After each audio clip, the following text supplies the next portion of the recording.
avec les réseaux régionaux de l'IAE une plateforme d'action, d'accompagnement pour les structures d'insertion vers l'activité économique.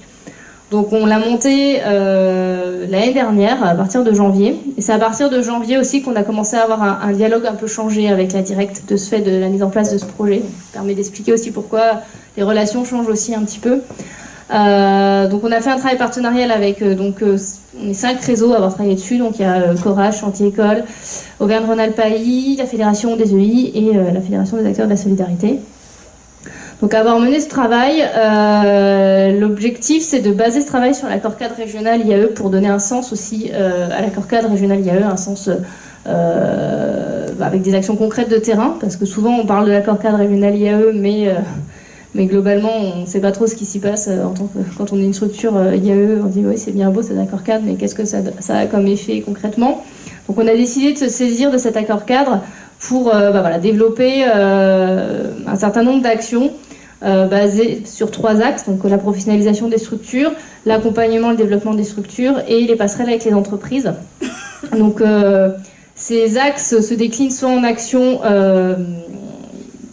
régionales, portées par un réseau. C'est le cas pour nous, par exemple, de la formation qualifiante pour les encadrants techniques d'insertion, dont on a fait financer une partie de la coordination par la Directe Auvergne-Rhône-Alpes.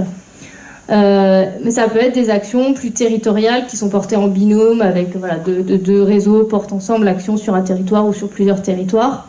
Donc là, c'est plus des actions courtes, ciblées, etc. L'idée, c'était de pouvoir donner un aspect terrain à cet accord cadre régional, pouvoir travailler en interréseau de manière partenariale et donc sur la base d'un financement qui nous a été accordé de 2017 à 2018.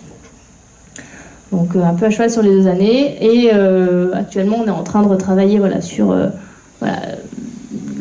nos propositions pour 2018-2019.